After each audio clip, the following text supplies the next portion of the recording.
Good morning, students. In this video, we will discuss some question answer related with the life process chapter.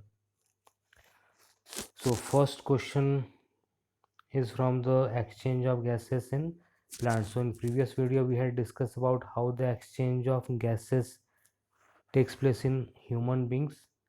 So, in this question, mainly we will discuss about how the exchange of gases takes place in plants. So, simply in the form of question, in your exam, question will come, and question is how the exchange of gases takes place in plants. So, in plant body, most of the gaseous exchange takes place with the help of a structure called as stomata. So, in class 9, you must have studied about the stomata. So, stomata is a minute opening or minute pore which remain present under the lower surface of the leaves. So few stomata they also remain present on the upper surface, but most of the stomata they present under the lower surface of the leaf. So most of the gaseous exchange, suppose around 80 to 90% of the gaseous exchange in plant body will takes place through stomata. And what are the gases which will get exchanged in plant body? So carbon dioxide and oxygen. So plant they need carbon dioxide for photosynthesis. So from atmosphere CO2 it will enters into the leaf through stomata, and by the process of photosynthesis oxygen will be produced, and this oxygen it will come out through the stomata. So around 80 to 90% of the gaseous exchange it will take place through stomata. Apart from stomata, the other structure which will help in the exchange of gases is the lenticels. So what is lenticels and what is the site of these lenticels? So lenticels are also minute opening, but it remain present on the bark of old stem, and through lenticels also the exchange of gases takes place. So question can also come like this: what is difference between stomata and lenticels? lenticels, lenticels. So the first difference is stomata they are found on leaf, lenticels they are found over stem. Second difference, stomata they remain open during daytime and during night they get closed, and lenticels are the opening which remain open throughout the day and throughout the night. In stomata there are numerous lenticels, the number of lenticels is quite less. So these are some difference you can write. So first structure by which gaseous exchange takes place is the stomata, second structure is the lenticels, and the third structure is the root hair. So in root part also, the root part of the plant they also need oxygen for its survival, for aerobic respiration. So how the exchange of gases take place in root part? So answer is the root hair. So these root hairs they also not only they absorb water and mineral for the plant body, but they also help in the exchange of gases. So that's why you must have seen the farmer or the gardener they used to plow the root of the potted plant frequently, just to ensure that exchange of gases takes place smoothly. So what are the different structures which will take part in the exchange of gases in plant? So the three structures which will take part in the exchange of gases, first one is stomata, second structure is lenticels, and third structure is the root hair. Now come to the next question: what is circulatory system? What is the function of circulatory system in our body? So how we can define circulatory system? So it is a type of organ system which remain present in our body, and it consists of heart, blood vessel, and blood. And what is the function of circulatory system? So the main function of circulatory system in our body is to transport the oxygen, nutrients, nitrogenous waste, carbon dioxide, hormones, water from one place to the concerned place in our body. For example, that oxygen which we inhale, it will enters into the alveolar sac, and from there that blood they will take that oxygen and it will deliver to each and every cells of our body. For example, the nitrogenous waste which will get produced in each and every cells of our body, so that nitrogenous waste is very toxic, so it should must be delivered in the kidney for filtration. So that nitrogenous waste will be taken up by the blood and it will deliver to the kidney for the filtration. So the main function of circulatory system is to transport various substances throughout the body like glucose, oxygen, carbon dioxide, nitrogenous waste, hormones. Now come to the next question, which is what are the different types of circulatory system. So mainly there are two different types of circulatory system.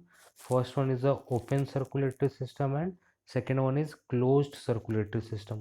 So mainly open circulatory system is seen in the lower animals like insect like grasshopper, and closed circulatory system it is seen in higher animals like earthworm, human beings, dog, cat. So in higher animals, closed circulatory system can be seen. So the basic difference between open and closed circulatory system is that in open circulatory system there will be no any particular network of blood vessel. So simply that circulating fluid it will be pumped by the pumping organ heart, and it will goes to the open spaces present in the body, and simply exchange of gases will take place by the process of diffusion.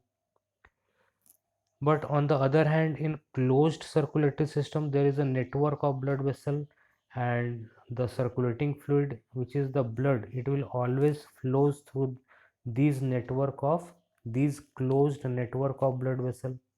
Blood will never come out from these blood vessel, so that's why it is known as closed circulatory system. So this is a very important difference. So first important difference is that open circulatory system is seen in lower animals like insect. Closed circulatory system is seen in higher animals like earthworm, human beings. Second difference is that there is no any network of blood vessel in open circulatory system, but in closed circulatory system there will be a network of blood vessels in closed circulatory system. Third difference is the circulating fluid in case of open circulatory system is known as hemocoel, but on the other hand in closed circulatory system the circulatory fluid is known as blood. So I hope that if this question will come that what are the difference between open and closed circulatory system, then you will able to write. Now come to the next question. What are the components of human circulatory system? So what are the different components of human circulatory system? So human circulatory system consists of three components. First one is the human heart, second one is the blood, and third component is blood vessel. So these three are the different components of human circulatory system, and these blood vessels they are further categorized into arteries, veins, and capillaries, which we will discuss later. So this will be the answer of this question. What are the components of human circulatory system? Human heart, blood, and blood vessel. Now come to the next question, that is what is blood? So blood is a fluid connective tissue. Blood it is a type of tissue. It is not any cell. It is not any organ. So blood is a tissue. In class 9 you must have studied. So blood is a fluid connective tissue. And what is the characteristic feature of tissue? So they will remain present, that connective tissue. What is the characteristic feature of that connective tissue? So if it is tissue, then must be it is a aggregate of cells, group of cells will be present to form this tissue. And if it is a connective tissue, then it is an important characteristic feature of connective tissue that the cells they remain present in a matrix. So in blood the matrix will be the watery plasma.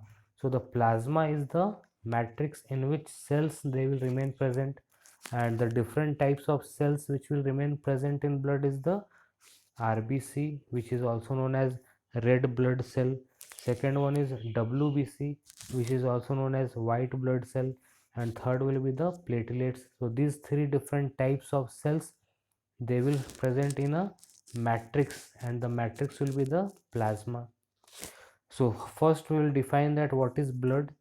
So blood is a body fluid in humans and other animals that delivers necessary substances such as nutrients and oxygen to the cells and transports metabolic waste products away from those same cells. In vertebrates, it is composed of blood cells suspended in blood plasma.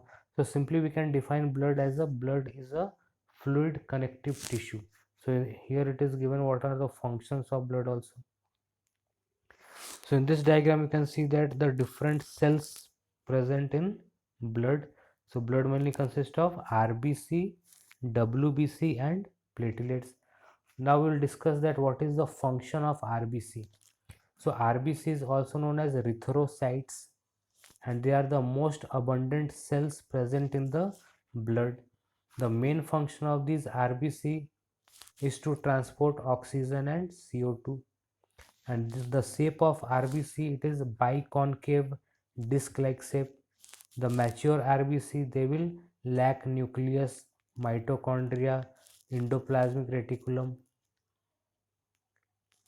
Now come to the second component of blood, which is the second cellular element, which is the WBC.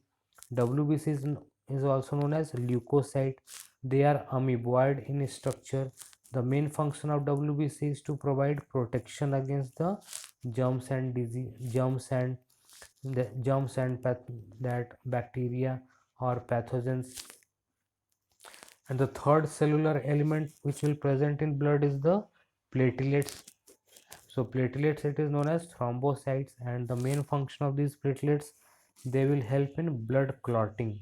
If there will be any injury takes place, or if there will be any cut takes place in our body, then blood will used to come out from there. So these platelets, they will form clot, and they will help in the clotting of blood.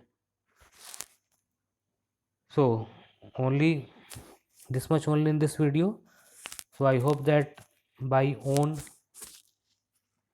you are able to write the answer of these 5 questions in your own word.